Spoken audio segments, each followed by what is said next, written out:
आज के समय का सबसे बड़ा प्रश्न, कौन श्रेष्ठ है, पुरुष या स्त्री। आज ये बहुत ज़रूरी है बात करना, क्योंकि बहुत सारे प्रश्न आते हैं। मेरे पास भी बहुत सारे लोग पूछते हैं कि आखिरकार कौन बड़ा है, स्त्री को ज़्यादा श्रेष्ठ माना जाए या पुरुष को ज़्यादा श्रेष्ठ माना जाए। आज इस वीडियो में सभी तथ्यों को सामने रखते हुए, शास्त्रों की सभी बातों को सामने रखते हुए निष्पक्ष रूप से हम इसके ऊपर चर्चा करेंगे कि आखिरकार में स्त्री बड़ी है या पुरुष। ये बहस आखिरकार छिड़ी क्यों? सर्वप्रथम तो ये बहस छिड़नी ही नहीं चाहिए थी, क्योंकि जो मानव प्रजाति है बहुत सूझवान और दिमाग रखने वाली प्रजाति है। जो दिमाग और सूझ मानव प्रजाति को मिली है वो इस ब्रह्मांड में किसी और प्रजाति के पास नहीं है। जो सोचने समझने की क्षमता मानव के पास है, किसी के पास नहीं। अभी ये प्रश्न आता है कि जी भगवान विष्णु बड़े हैं या लक्ष्मी बड़ी हैं, शिव बड़े हैं या शक्ति बड़ी हैं।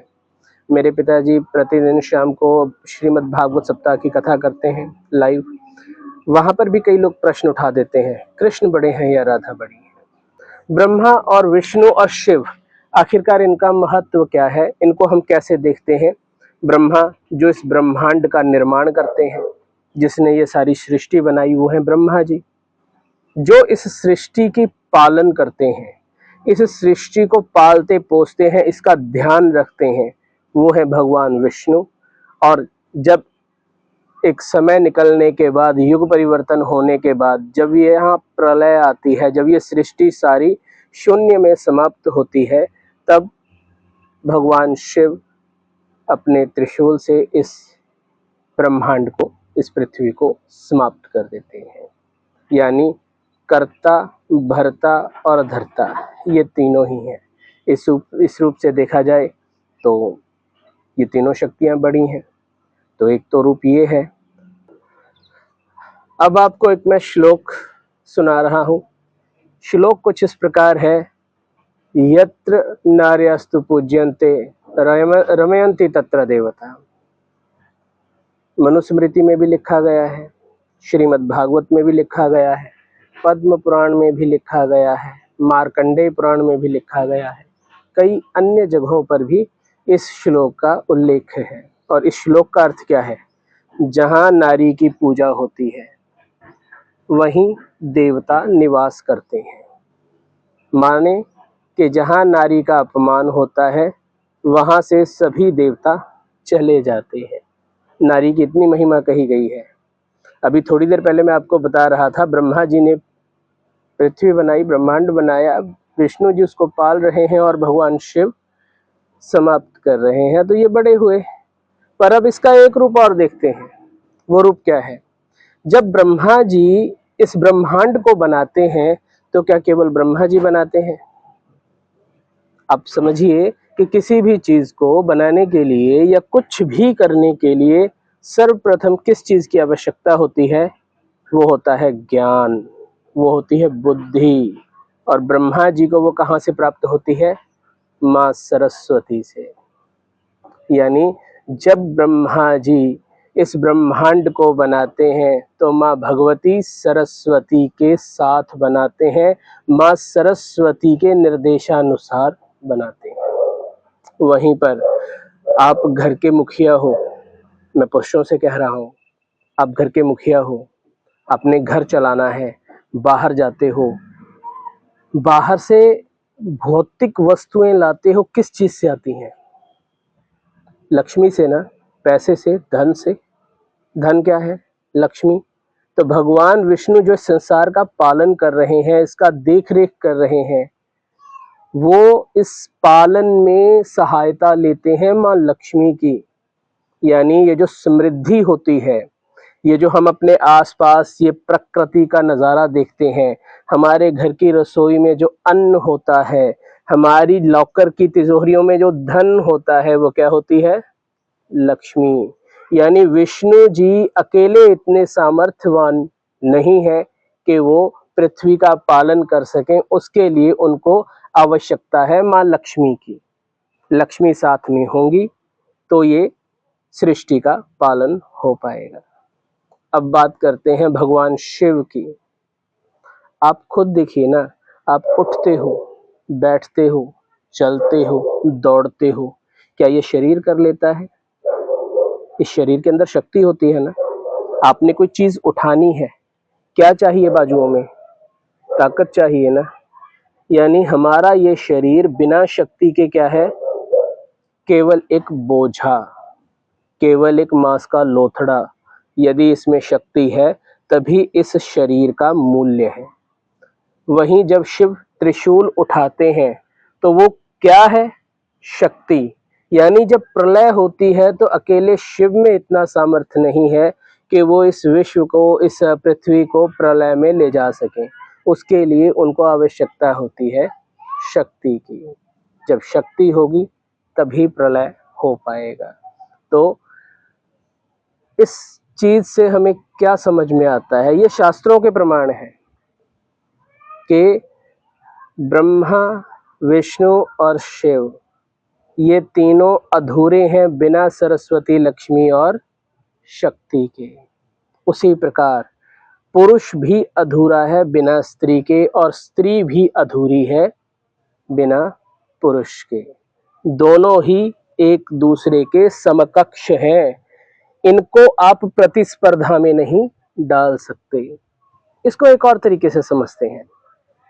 कुछ उदाहरण आपको दूंगा, यदि आपको मेरा उदाहरण गलत लगे तो आप मुझे बता सकते हैं। कुछ चीजें आपके साथ शेयर कर रहा हूं, कहीं गलत होगा तो आप कमेंट में जरूर बता दीजिएगा ये आप गलत हो। दिन निकलता है, सूरज चढ़ता है। यदि सूरज, शब्दों को देखिए, शब्द स्त्रीलिंग होते हैं या पुरुष लिंग होते हैं। केवल एक समझाने के भाव से आपको समझाना चाहता हूं। सूरज निकलता है, सूरज की जो वैल्यू है, जो सूरज का मूल है, वो क्या है? सूरज की किरणें, सूरज की रोशनी। सूरज पुरुषलिंग और रोशनी स्त्रीलिंग। यदि सूरज न हो तो रोशनी की कोई अहमियत नहीं है, और यदि रोशनी ना हो तो सूरज की भी कोई अहमियत नहीं है। ये तो अभी आप ताजा ताजा समझते हैं। सर्दियां आ रही हैं, दिसंबर आएगा, सूर्य देवता ऊपर निकल रहे होते हैं, लेकिन धुंध की वजह से उसकी रोशनी धरती पे नहीं आ रही होती, तो हम क्या कहते हैं? यार ये धुंध छट जाए, रोशनी पड़नी चाहिए। यानी सूरज की जो वैल्यू है, जो सूरज की हम महिमा गाते हैं, उसकी रोशनी के कारण गाते हैं। उसकी जीवनदायिनी जो रोशनी है, उसकी वजह से सूरज की वैल्यू समझ सकते हैं हम। और रोशनी की वैल्यू क्या है कि अगर सूरज होगा, स्तोत्र होगा, तो रोशनी आएगी। उसी प्रकार चांद, यदि रात को ऊपर चांद निकले और उसकी चांदनी ना हो, कैसा लगेगा? आप चांद को पसंद करेंगे? कभी भी नहीं। जिस दिन अमावस्या की रात होती है ना, सब डरे डरे निकलते हैं, लेकिन पूर्णिमा की रात जब वो चांदनी बरस रही होती है, सबको अच्छा लगता है, सब बैठना भी पसंद करते हैं और चांद को देखना भी पसंद करते हैं। उसी के साथ ये प्रकृति है, पेड़, पुरुष वाक्य। लेकिन वो पेड़ कितना घना, मोटा, बड़ा हो जाता है, फल देता है। जैसे पुरुष भागता है चारों तरफ, कमा के लाता है, अपने बच्चों को देता है, सब कुछ करता है। यदि उस पेड़ की जड़ काट दी जाए तो, यदि उस पुरुष का संभालने के लिए, घर संभालने के लिए घर पे स्त्री ना हो, तब क्या है? वो पेड़ निराधार होकर गिर जाएगा, उस पुरुष का सारा सामर्थ्य बेकार हो जाएगा।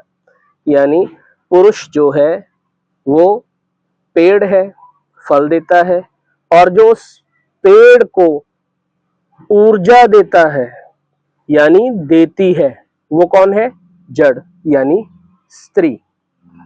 अब वीडियो को मैं बहुत ज्यादा लंबा नहीं करूंगा, अंत में एक बात बताऊंगा। ये शरीर, बहुत गर्व करते हो ना आप, जब कोई जन्म लेता है तो हम क्या कहते हैं? शरीर पैदा होता है। शरीर पैदा होती नहीं है, होता है। और जब ये शरीर जाता है इन द सेंस जब मरते हैं हम तो ये शरीर जाता है। शरीर के पैदा होने और जाने के बीच में कौन सी वो चीज है जो इस शरीर को जीवंत रखती है? वो है सांसें, यानी स्त्रीलिंग। वो सांसें हैं। जो सांसें, कभी सांस आता जाता नहीं है, सांस आती है, सांस जाती है, यानी सांसों से इस शरीर का मूल्य है। यदि हमारे शरीर में सांसें न चलती हो तो ये केवल मात्र एक मांस का लोथड़ा समझा जाएगा। अंत में बस इतना ही कहना चाहूंगा कि न स्त्री बड़ी है न पुरुष बड़ा है, क्योंकि दोनों को बड़ा होने के लिए एक दूसरे की जरूरत है। पुरुष को पुरुष कहलाने के लिए स्त्री की आवश्यकता है और स्त्री को स्त्री कहलाने के लिए पुरुष की आवश्यकता है। ये प्रश्न ही व्यर्थ है कि स्त्री बड़ी है या पुरुष, दोनों ही बराबर है, दोनों का दर्जा ही बराबर है। तो आज की वीडियो को यहीं समाप्त करता हूँ। उम्मीद है आप मेरे तर्क से सहमत होंगे, और यदि आपको मेरे इस चैनल पर और इस तरह की जानकारियाँ चाहिए तो मेरे चैनल को सब्सक्राइब कर लीजिए। मेरी दी हुई जानकारी अच्छी लगी हो तो इस वीडियो को लाइक और शेयर जरूर कर दीजिए। जय श्री राधे।